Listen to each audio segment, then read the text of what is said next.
جی، بلکہ وہ معاملہ تو بلکہ 3 اپریل کو ہی نمٹایا جا سکتا تھا، پھر کورٹ کو بھی انٹروین کرنا پڑا. اچھا یہ بتائیے گا کہ اب آپ کہہ رہے ہیں کہ اس اپوزیشن کو آپ لیجیٹمیٹ اپوزیشن تصور کریں گے، لیکن تحریک انصاف نے تو آج ایک اور فیصلہ بھی کیا ہے، کور کمیٹی نے کر لیا ہے اور پارلیمانی پارٹی نے اب اس کو انڈورس کرنا ہے، اور وہ یہ فیصلہ ہے کہ اگر شہباز شریف صاحب وزیر اعظم بنیں گے تو تحریک انصاف قومی اسمبلی سے استعفیٰ دے دے گی اور شروعات قومی اسمبلی سے ہوگی. تو پھر کیسے آپ اپنی حکومت چلا سکیں گے جتنے مہینے بھی آپ چلانے کا ارادہ رکھتے ہیں اگر ماس ریزگنیشن آ جاتے ہیں تو؟ دیکھیے پہلی بات تو یہ ہے کہ خود تحریک انصاف جب اپوزیشن کہا کرتی تھی کہ ہم این بلاک استعفیٰ دے سکتے ہیں تو یہی وزیر اور مشیر اور ترجمان کہا کرتے تھے کہ اس سے سسٹم کو کوئی فرق نہیں پڑے گا، جو قانون ہے وہ حرکت میں آئے گا اور ان تمام نشستوں پر جہاں سے اپوزیشن استعفے دے گی ہم بائی الیکشن کرا دیں گے.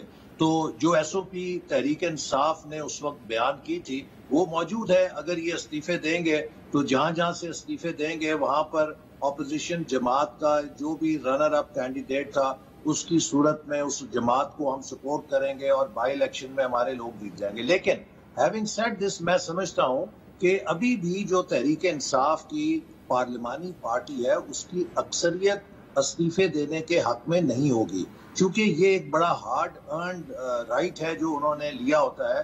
وزیر اعظم سابق عمران نیازی صاحب جو ہیں ان کے گرد چند غیر منتخب لوگ ہیں جنہوں نے کبھی حلقوں کی شکل نہیں دیکھی، نہ کبھی وہ انتخابی سیاست میں رہے ہیں. انہی کے مشوروں سے وہ اس دن تک پہنچے ہیں اور ابھی بھی وہ اسی قسم کے مشورے دے رہے ہیں. اور آج ہم نے شاہ محمود قریشی صاحب کی جب نامینیشن پیپرز اور دوسرے کینڈیڈیٹس کی اسکروٹنی تھی تو جو خان صاحب کی لیگل ٹیم کا رویہ دیکھا تو مجھے اس سے پھر خوف یہ آ رہا ہے کہ انہوں نے ابھی تک کوئی سبق نہیں سیکھا. وہ سارے فارمولے جس سے یہ اس حال میں پہنچے ہیں یہ بدستور اسی راستے پہ چلے جا رہے ہیں، لہٰذا ان سے کوئی خیر کی توقع کم از کم مجھے زیادہ نہیں لگتی. ایسے صاحب آپ کہہ رہے ہیں کہ جب اپوزیشن نے پی ڈی ایم نے یہ فیصلہ کیا تھا کہ ہم ماس ریزگنیشن دے دیں گے تو اس وقت حکومت نے کہا کہ ہم بائی الیکشن کروا لیں گے، لیکن اس وقت پی ڈی ایم اور انکلوڈنگ یور سیلف آپ کہتے تھے یہ ہو نہیں سکتا کہ 150 سیٹ پر الیکشن ہو جائے. تو اب یہاں پہ تقریباً 120 قومی اسمبلی کی سیٹیں ہیں، چلے 10-15 شاید لوگ نہ دیں، 100 لگا لیں، پنجاب میں 100-125 لگا لیں، خیبر پختونخوا سے 94 ان کے وہاں پہ ممبرز ہیں، وہاں پہ بھی استعفیٰ دے دیتے، تو یہ تقریباً 300 سیٹ پر الیکشن کروانا کیا ممکن ہوگا؟ آپ حکومت چلائیں گے یا الیکشن میں جائیں گے؟ الیکشن کمیشن پہلے ہی کہہ چکا ہے کہ ہم تو الیکشن کرانے کی صورتحال میں نہیں ہے، پھر وہ بائی الیکشن کیسے کرائیں گے جو کہ قانونی اور آئینی تقاضا ہے؟ دیکھیے پہلی بات یہ ہے کہ جو اپوزیشن کی اس وقت استعفے دینے کی صورت تھی وہ یہ تھی کہ 800 میں سے تقریباً 450 سیٹوں پر اپوزیشن کو نمائندگی ہے اور پورے سسٹم کے نصف سے زیادہ اگر اپوزیشن مستعفی ہو جاتی تو وہ ایک سیٹ جوڑ تھا. لیکن تحریک انصاف کے پاس وہ عددی نمبر نہیں ہے کہ یہ پورے سسٹم کو جوڑ دے سکیں. اگر بالفرض خیبر پختونخوا میں جہاں ان کی اکثریت ہے وہاں پر یہ زیادہ سے زیادہ استعفے دے کر اگر سسٹم کو ڈاؤن کریں گے تو خیبر پختونخوا میں نئے الیکشن ہو جائیں گے، اس میں کوئی مسئلہ نہیں ہے. لیکن پوری اسمبلی ڈیزالو کر دیتے تو 100 کتنے وہاں پہ 60 150 دیکھیے وہ بھی دیکھنا پڑے گا. اگر اسمبلی کے ممبران کی اکثریت نے اس ریزولوشن کو چیلنج کر دیا عدالت میں تو وہ ریورس ہو سکتی ہے چونکہ اس کی مثال موجود ہے.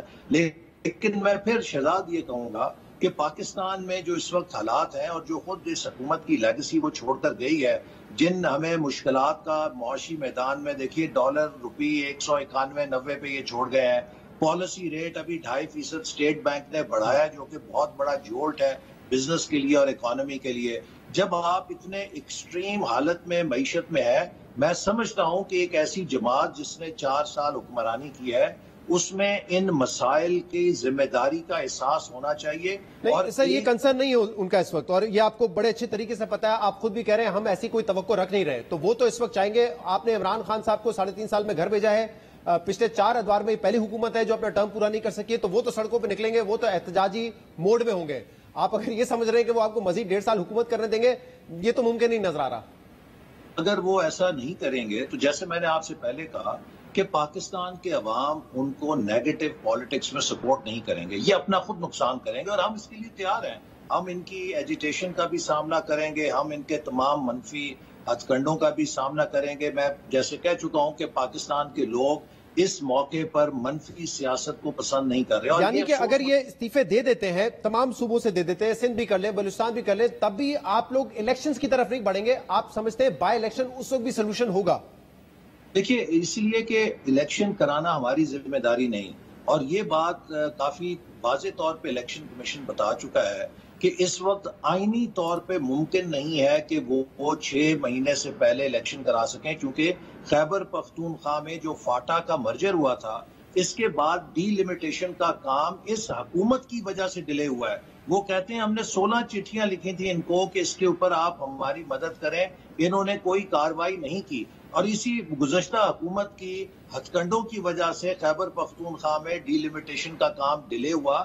اب اس کو آئینی طور پہ مکمل کیے بغیر نیا الیکشن نہیں ہو سکتا. تو یہ ایک جو آئینی رکاوٹ ہے، اس کو نہ میں عبور کر سکتا ہوں، نہ آپ، نہ کوئی اور. یہ آئینی رکاوٹ ہے، اس کو ہمیں آئین کے مطابق ہی چلانا ہے. لیکن جب بھی الیکشن ہوگا، آپ دیکھیے گا کہ پاکستان کے لوگ اس ملک کے مفاد، اور میں کل کی جو کارروائی تھی اس میں جو مجھے سب سے زیادہ دکھ ہوا کہ پی ٹی آئی نے صرف اپنی سیاست کی خاطر کل پاکستان کی خارجہ پالیسی کی جو اینٹ سے اینٹ بجائی ہے. مجھے ایک سوال احسن اقبال صاحب اس کا جواب دے دیجیے گا کہ اب جو ہے وہ جو لیٹر تھا جس کے حوالے سے وہ کہہ رہے ہیں کہ حکومت کے خلاف سازش ہو رہی تھی، وہ اسپیکر سیکریٹریٹ میں بھی دے دیا ہے، چیئرمین سینٹ کے پاس بھی ہے، اس کو لمیٹڈ ڈی کلاسیفائی کر کے دے دیا گیا ہے. اپوزیشن نے آج سے پہلے نہیں دیکھا، نہ دیکھنے کی خواہش کی. اب آپ دیکھیں گے تاکہ پتہ چل سکے کہ عمران خان صاحب کی بات میں کوئی حقیقت ہے بھی یا نہیں؟ دیکھیے، اس کو ہم دیکھیں گے بھی اور اس کی انکوائری بھی کرائیں گے کہ یہ کیوں ایک ایسا لیٹر کہ جو روٹین کا سفارتی مراسلہ تھا اس کو سکینڈلائز کر کے اس حکومت نے پاکستان کے ڈپلومیٹک پالیسی، پاکستان کی ڈپلومیسی اور پاکستان امریکہ کے تعلقات سب کچھ چھکے پہ لگا دیا. دیکھیے، اس وقت امریکہ کے اندر پاکستان کے لیے کچھ زیادہ فیوریبل حالات نہیں ہیں. جو افغانستان کی صورت ہوئی تھی اس کے بعد سے وہاں پر پاکستان کے لیے کچھ زیادہ امکانات نہیں تھے. یہ بڑی اہم بات میں آپ کو کہنا چاہ رہا ہوں کہ دیکھیے، ہر جو بندہ سنجیدہ ہے وہ پاکستان اور امریکہ کے حوالے سے سفارتی تعلقات کو امپروو کرنے کے لیے کوشش کر رہا تھا، کیونکہ امریکہ کی ہماری معیشت کے ساتھ ایکسپورٹ مارکیٹ ہونے کی حیثیت ہے. ایسے صاحب آپ کہہ رہے ہیں کہ انکوائری کروائیں گے، کیا انکوائری کمیشن بنائیں گے؟ جی بالکل، اس کے اوپر انکوائری ہوگی کہ اس کے اندر کیا تھا اور اس خط کو کیوں کر اور کیسے ایک سیاسی مقصد کے لیے استعمال کیا گیا. اور اس کے آپ کو میں آخری بات یہ کہہ دوں کہ نیشنل سیکیورٹی کمیٹی واضح کر چکی ہے، اس میں نہ کوئی داخلی سیاست، نو کانفیڈنس سے تعلق تھا، نہ کوئی حکومت بدلنے کی سازش تھی. یہ عمران خان صاحب نے صرف اپنی نالائکی چھپانے کے لیے ملک کے مفاد کو داؤ پہ لگا دیا ہے. پوری سفارتکاری اس میں یہ کہا گیا تھا کہ انٹرنل افیئرز میں مداخلت ہے جو کسی بھی طریقے سے قابل قبول نہیں ہے. لیکن آخری سوال ہے حسن صاحب، ہاں اس میں تو ڈیمارچ کا بھی طریقہ تھا، وہ بھی دے دیا تھا، اس میں ڈیمارچ کا طریقہ تھا. یہ تم پچھلے کئی دن سے بات کر رہے ہیں. ایک میں بات کا سن لیجئے. دیکھیے، اگر جس امریکی سفارتکار کے بارے میں منسوب کیا گیا ہے یہ بیان، 7 مارچ کو اگر وہ میٹنگ ہوئی ہے تو 15 مارچ کو پاکستان کے امریکہ میں سفارت خانے صحیح. ایسے صاحب میرے پاس وقت ختم ہو گئے، اس پر ہم بڑا تفصیل سے پچھلے کئی دن سے بات کر رہے ہیں. ایک آخری سوال، 27 مارچ تک حکومت نے اس کے اوپر کوئی ایکشن کیوں نہیں لیا؟ جب وہ نو کانفیڈنس ہار گیا تو انہوں نے. ایسے صاحب ایک آخری سوال، کیا پی ایم ایل این کے صدر شہباز شریف صاحب کل اچکن پہننے جا رہے ہیں فائنلی پر؟ انشاءاللہ تعالیٰ کل شہباز شریف صاحب پاکستان کے وزیر اعظم کی حیثیت سے حلف اٹھائیں گے، اور میں سمجھتا ہوں کہ جو ان کا ماضی ہے، جو ٹریک ریکارڈ ہے، پاکستان کو ایک ڈوئر شخص کی ضرورت ہے جو پاکستان کی اکانومی کو اور ملک کی ترقی کو آگے لے کر چلے. کہیں سے وہ ڈاؤٹ فل تو نہیں کہ کوئی اور رکاوٹ بھی اب سامنے آ سکتی ہے وزیر اعظم بننے میں؟ دنیاوی طور پہ تمام مرحلے عبور ہو گئے ہیں. آج کاغذات نامزدگی بھی منظور ہو گئے ہیں. اب کل 2 بجے ہے اور انشاءاللہ تعالیٰ کل میں امید کرتا ہوں شام تک وہ پاکستان کے وزیر اعظم منتخب ہو چکے ہوں گے. صحیح. ایسا صاحب لیکن ایک بات جو میں کرنا آپ سے پہلے بھول گیا، آج فواد چودھری صاحب نے کہا 1600 ارب روپے کا ٹی ٹی کیس ہے، اور اس دن وہ وزیر اعظم بننے جا رہے ہیں جس دن ان کے خلاف فرد جرم عائد ہونی تھی. اب ہمارے پروگرام میں ہم نے شہباز شریف صاحب سے بھی پچھلے ہفتے سوال کیا، انہوں نے اس پہ جواب نہیں دیا. حمزہ سے ہم نے ٹی ٹی کے حوالے سے سوال کیا، حمزہ نے کہا یہ بزنس ٹرانزیکشن ہے. میں نے کہا کیسی ٹرانزیکشن؟ انہوں نے کہا ہمارے امپلائی تھے، ان کے اکاؤنٹ میں ٹرانزیکشن ہوتی تھی. جب میں نے ان سے کہا یہ تو بے نامی ٹرانزیکشن ہوئی تو انہوں نے کہا کہ اس پر پھر بات کریں گے. تو یہ جو کیس ہے جس کی بنیاد پہ وہ کہہ رہے ہیں کہ ہم کیسے سپورٹ کر سکتے ہیں اس کو؟ اب میں آپ سے شہباز شریف صاحب پاکستان کی تاریخ میں 3 دفعہ پنجاب کے وزیر اعلیٰ رہے. نواز شریف صاحب 2 دفعہ وزیر اعلیٰ 3 دفعہ وزیر اعظم رہے. نہ نواز شریف صاحب پہ نہ شہباز شریف صاحب پہ ایک کیس جنرل مشرف بنا سکے، نہ عمران خان بنا سکے کہ انہوں نے سرکاری فنڈ کے اندر، سرکاری منصوبے کے اندر اختیارات کے ذریعے کسی سے کمیشن لیا ہے، کوئی کک بیک لیا ہے. مجھے بتائیے کوئی وہ جو کیس بنائے گئے تھے بحیثیت وزیر اعلیٰ کی، کمپنیاں بنائیں، سب وہ جو واٹر کا ایک اسکیم کا کیس تھا، سیف کیا واٹر کے جو ایک، تو وہ سب صاف پانی، وہ سب ختم ہو گئے. ایک کیس ان کے پاس سرکاری عہدے کے مس یوز کا، کرپشن کا میرے پاس وقت بالکل ختم ہو چکا ہے. احسن اقبال صاحب آپ ہمارے تھے، آپ کا بہت بہت شکریہ.